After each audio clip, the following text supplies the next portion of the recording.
खूबसूरत तोहफ़ा है जो हमें भगवान ने दिया है और प्यार से ही पूरी दुनिया चल रही है। लेकिन आज हम बात करेंगे प्यार, जो सबसे खूबसूरत प्यार होता है वो कौन-सा होता है और हम प्यार के बारे में वो सबसे खूबसूरत प्यार होता है माँ और बच्चे का प्यार।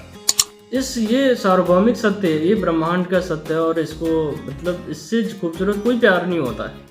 इसमें ना कोई लालच होता है, ना कोई जिज्ञासा होती है, ना कोई एक्साइटमेंट होता है। ये माँ और बच्चे का सबसे अगर कहा जाए, अगर प्यार को डिफ़ाइन किया जाए तो प्यार के बारे में अगर कोई पूछता है कि मतलब प्यार वास्तव में प्यार क्या है, प्यार का सच क्या है, सच्चा प्यार कहाँ पे होता है, तो माँ और बच्चे से ज़्यादा कहीं कोई प्यार नहीं होता। इससे ज़्यादा कोई खूबसूरत प्यार नहीं होता, इससे ज़्यादा कोई सच्चा प्यार नहीं होता।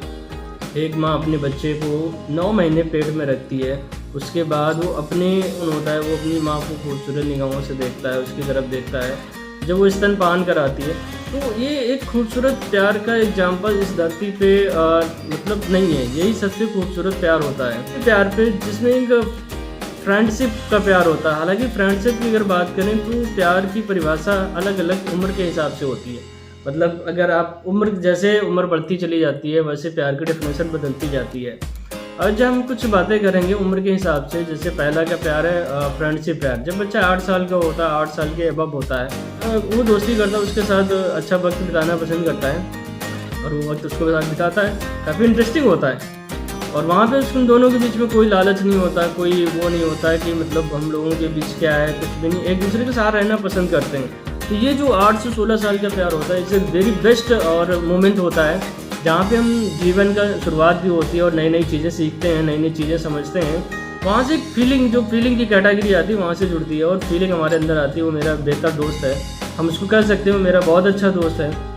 और हम ये भी कह सकते हैं हमें उसके साथ रहना बहुत अच्छा लगता है। तो इस तरह से ये एक 8 से 16 साल का जो प्यार होता है, ये मतलब जिसने जिया है। एक प्यार वो होता है जो इमोशंस होते हैं, जिसमें एक दूसरे के साथ इतनी ज़्यादा फीलिंग जुड़ जाती है कि एक दूसरे के बगैर रहना बड़ा ही मुश्किल होता है। शायद उसकी इतनी ज़्यादा नीड्स होती है कि वो मेरे लिए बहुत ज़्यादा खास हो जाता है, जिसको बोलते हैं कि वो मेरी जान हो जाती है, मेरा दिल हो जाता है, मेरा सब कुछ हो जाता है। वो एक इमोशंस वो जुड़ जाते हैं, एक दूसरे के प्रति अटैचमेंट जुड़ जाते हैं। वो मेरी ज़िंदगी का सबसे मतलब ख़ास इंसान हो जाता है मेरे। जैसे होता है ना कि मैं तुम्हें बहुत ज़्यादा रूह से भी ज़्यादा प्यार करता हूँ, मैं तुम्हें सबसे ज़्यादा, मैं तुम्हारे लिए कुछ भी कर सकता हूँ। जैसा कि लोग बोलते हैं कि मैं तुम्हारे लिए चाँद तारे भी तोड़ के ला सकता हूँ, हालांकि ऐसा नहीं हो सकता, चाँद तारे नहीं तोड़ सकते हैं। 30 साल की उम्र में एक ऐसा दौर होता है जहाँ पे हम रोमांस के साथ साथ हम एक सेक्सुअल फीलिंग जागने लगती है, हम एक दूसरे के प्रति एक सेक्सुअल विचारधारा लगने लगते हैं, एक दूसरे की बॉडी को ध्यान देने लगते हैं, एक दूसरे को एक्साइटमेंट की नज़र से देखते हैं कि मतलब इसको अगर मोमेंट कहेंगे कि एक दोस्ती के बाद, रोमांस के बाद एक सेक्सुअलिटी आ जाती है हमारी बॉडी के अंदर। एक ऐसे हार्मोन्स जनरेट होते हैं कि हमें सेक्स करने की इच्छा बढ़ जाती है। जैसे 22, 23, 24, 25 पार करते ही सेक्सुअलिटी की कैपेसिटी बहुत ज़्यादा बढ़ जाती है और वो एक अलग तरह से यंग एज दौर होता है जो इतना ज़्यादा एनर्जेटिक होता है, इतना ज़्यादा एक्साइटेडपन होता है ये। और वो ऐसे सपने होते हैं जिसमें आपको आगे चल के आप जिसके साथ सेक्सुअलिटी रिलेशनशिप रखना चाहते हैं उसके साथ शादी भी करते हैं और आगे आपकी बहुत सारी जिम्मेदारियां होती हैं, आपका परिवार होता है। तो ऐसा नहीं है कि, और ये एक नाजुक उम्र होती है जहाँ सबसे ज़्यादा आपको मेच्योरिटी आती है, धीरे धीरे बहुत सारी चीज़ें आप लोग समझने लगते हैं। और यहाँ पे आपको बहुत ज़्यादा सीरियस रखने की ज़रूरत होती है कि आपको पैसे भी कमाने हैं, आपको परिवार भी रखना है, फ्यूचर आपका कहाँ जा रहा है। तो ये जो एनर्जेटिक उम्र होती है, इसको ना सिर्फ हम प्यार में ध्यान दें, ना ही सेक्सुअलिटी की तरफ ध्यान दें, जबकि हम अपनी जिम्मेदारियों को भी समझने की कोशिश करें कि इस उम्र में बहुत ज़्यादा जिम्मेदारी भी उठानी पड़ती है, उसके लिए भी तैयारी रहें। क्योंकि ये एक एनर्जेटिक उम्र के साथ साथ आपको बहुत ज़्यादा माइंड आपका ग्रोथ होता है। यहाँ से आप बहुत अच्छे मूवमेंट आप कर सकते हैं, आपका माइंड पूरी तरह खाली होता है, आपकी बॉडी पूरी तरह रेडी होती है, अग्रेसिव होती है और आप अपने माइंड को अपने इस्तेमाल करके आप अपनी आगे की ज़िंदगी को सुधार सकते हैं। तो ये मैं एक 22 से 30 साल की उम्र को बता रहा हूँ। अब हमें किसी न किसी से बेनिफिट होता है, बेनिफिट के लिए हम प्यार करते हैं, फायदे के लिए हम प्यार करते हैं, उसको बोलते हैं बिजनेस। मतलब यहाँ पर अगर हम इसको बताना चाहूँगे, ये बिजनेस लॉ होता है जहाँ से सिर्फ हम एक दूसरे को तवज्जो देते हैं, एक दूसरे को वैल्यू देते हैं ताकि हमें उससे कुछ फ़ायदा होता है। वो एक बिजनेस कैटेगरी में होता है। एक पॉलिटिशियन भी पब्लिक के बीच में एक वैल्यू जनरेट करता है ताकि उसको वोट मिल सके, और पब्लिक भी पॉलिटिशियन को इस वजह से वैल्यू देती है ताकि हम उसको अगर जिताएंगे तो मेरे लिए कुछ अच्छा काम करेगा।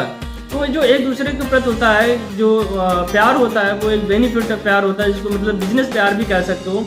नेक्स्ट लेवल का प्यार होता है जो फैमिली वाला प्यार होता है। फैमिली प्यार का मतलब होता है बच्चों से प्यार करते हैं, अपने बूढ़े माँ बाप से करते हैं, अपनी भाभी से करते हैं, अपने बड़े भैया से करते हैं, अपने जीजा से करते हैं, मतलब ऑल इन वन जो रिलेटिव होते हैं उनसे आप प्यार करते हैं। तो वो प्यार एक होता है सोशल प्यार, इसको नाम देता हूँ सोशल लव, जिसमें हमें एक दूसरे के साथ सहानुभूति रखनी पड़ती है। जब किसी को कोई प्रॉब्लम होता है फैमिली में, रिलेशंस में, सोसाइटी में, तो हम उसके काम आते हैं। तो इस तरह से ये एक सोशल लव बोल, मैं आपको अपने पर्सनल एक्सपीरियंस के आधार पर मैं कुछ ऐसे लव के बारे में मैंने बताया कि छोटे छोटे जो लव होते हैं, कितने प्रकार के लव होते हैं, वो कि उम्र के हिसाब से बदलते रहते हैं। उम्र के हिसाब से टाइमिंग उनकी बदलती रहती है, और उम्र के हिसाब से प्यार करने की परिभाषा भी बदल रहती है, और उम्र के हिसाब से प्यार के सर्कुलर हमारे बदल जाते हैं, नीड्स बदल जाती हैं। मैं आप लोगों से गुजारिश करूंगा सभी के साथ अच्छे से पेश आएँ, सभी लोग सभी के साथ प्यार से पेश आएँ, क्योंकि प्यार ही एक ऐसा खूबसूरत पौधा है जो हमारे जीवन को बहुत अच्छा बनाता है, बहुत खूबसूरत बनाता है। तो सभी लोग प्यार से रहें, मिलकर रहें और एक दूसरे का रिस्पेक्ट करें।